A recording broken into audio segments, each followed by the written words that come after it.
The Ratchet and Clank games have always had a charm to them, be it through their art style, the gameplay, the awesome tools of destruction, or the sprinklings of adult humour. Though it is difficult to ignore that the series has been in decline for a long time now, and has had its fair share of issues and crises. Many have suggested different points as to when this decline began. Some say it began a serious decline after the incredibly short Quest for Booty game. Some have attributed it to the drastic change of story in Tools of Destruction, where Ratchet and Clank were changed from your everyday average Joes evolving into heroes over time to the Cosmic Keeper of Time, and the last of a near-extinct highly technical race of beings. Fans have also pointed to the radical change of gameplay in Deadlocked marking this decline. Some even went as far as to say Ratchet and Clank 3's linearity was a clear indication of the series' deterioration, and while these are all valid suggestions, I want to go even further and suggest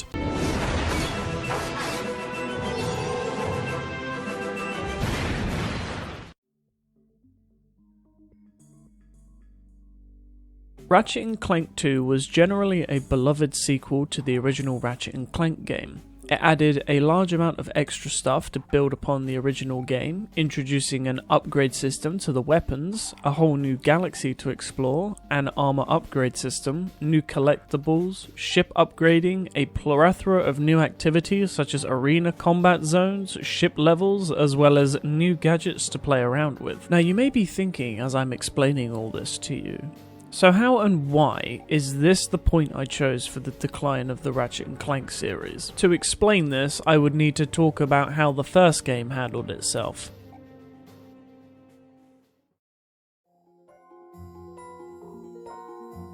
Ratchet and Clank 1's gameplay was extremely restrictive in terms of movement and combat. Looking around in first person was extremely sluggish, there was no strafing up until late into the game, and even that was sluggish. Swinging your wrench was exceptionally slower compared to future games, and in general, Ratchet moved like a slug. Though to compensate for a lack of fast, snappy, responsive movement, Ratchet's entire arsenal, as well as enemy encounters, were carefully thought out. Each weapon had a particular use for different situations. For example, the flamethrower was useful in dealing with enemies that would swarm you in close quarters. The Devastator was useful for taking out multiple enemies from a safe distance. The Visibomb was useful for taking out enemies anywhere in the map. The Mind Glove became a much more powerful tool when paired with the Taunter, which would taunt enemies to come towards the mines, and the Decoy Glove was helpful to distract enemies so you could evade or shoot them with something else easier. Different approaches could be taken to different situations, which encouraged the use of a variety of weapons as well as spending on new ones. These are two major strong points of the first game that were dampened in the transition to the second game, foreshadowing the identity crisis the series went through between the third game and Deadlocked, as the game didn't know whether it wanted to be a platformer with shooting elements or a third-person shooter with platformer elements.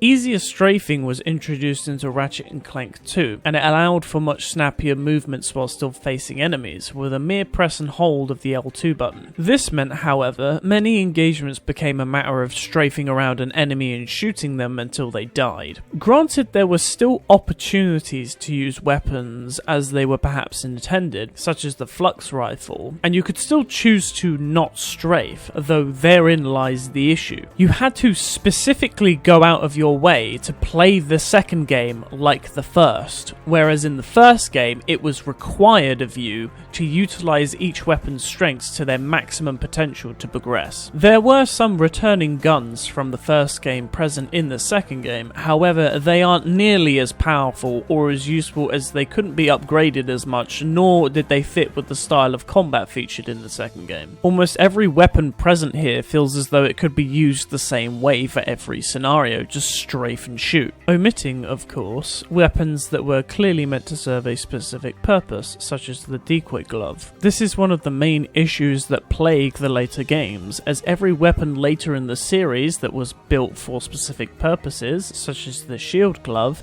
ended up being phased out by weapons that were just built to clear rooms quickly, like the Bouncer. To add fuel to the fire, because the first Ratchet and Clank had a very limited health pool of 4 hits before death, it enhanced the combat style drastically, raising the stakes if you went into a fight with a weapon that was not right for the job. In Ratchet and Clank 2, you acquire XP that gives extra health pips every time you level up, and the new armor system reduces the damage you take by a certain percentage with each armor upgrade, lowering the difficulty substantially. Not only is Ratchet more agile, he is also more tanky. The developers tried to counterbalance this by having wave after wave of enemies spawn in to try and kill you, but at that point, the combat ends up being nothing but jumping and shooting your way through the game, a considerable contrast to the gameplay in the first game. The original Ratchet and Clank's combat gameplay was just as much a puzzle as the platforming. In the sequel, however, this is not the case, as the answer to almost every combat scenario was to strafe and shoot every enemy you encountered.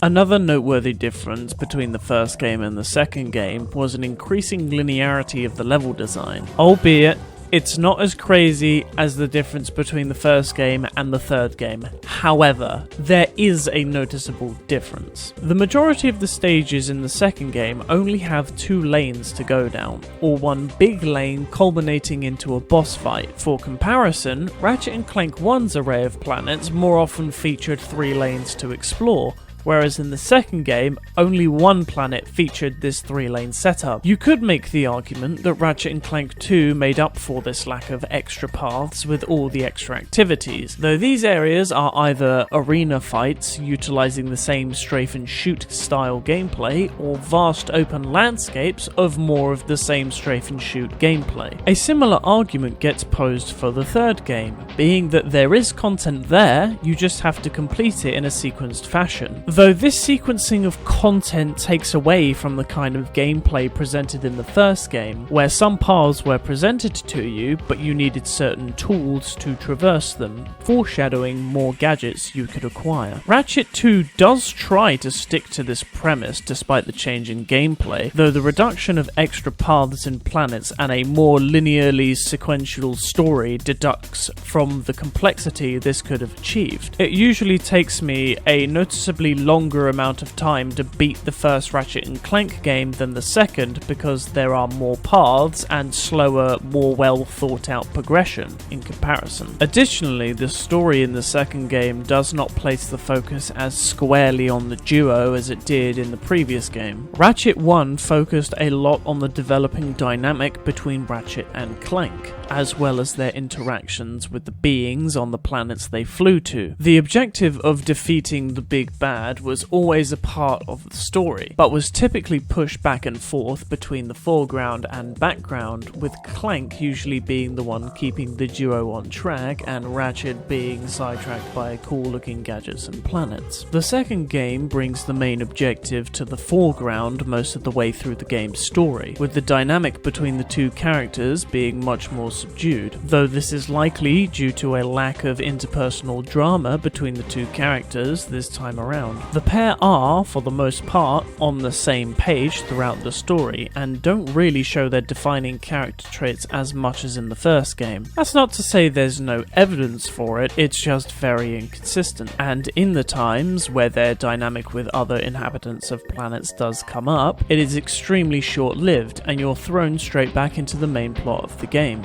This, I believe, is the biggest contributing factor towards the increasing linearity of the future Ratchet games. They focus less on the duo and more so on everything going on around them, hence why all the games that came after the fourth game tried to completely rewrite and repeatedly separate the duo because their character arcs had been practically complete since the first game, and they no longer knew what to do with the characters. This inevitably led in turn to the series' decline.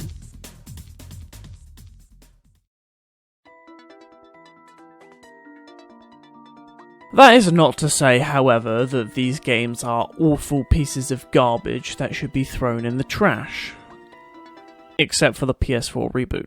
From the original trilogy to the fourth game was where the series was at its highest. Sure, it had some serious identity issues and made some undesirable changes to certain aspects of the games, but they were still worth the while to play and are good games within their own right. Ratchet and Clank 2 was an incredibly good sequel for what it's worth, though it definitely could have been a much better game had there been more focus on what the original was attempting to achieve, at least in terms of gameplay. I believe the same could easily be said, however, for the rest of the games that came after 2 in the series, which is why I've suggested it as being the beginning of the decline for the Ratchet and Clank games. Many of the issues mentioned here in the second game are greatly exacerbated in the following games, hence the choosing of this game as the origin of this decline.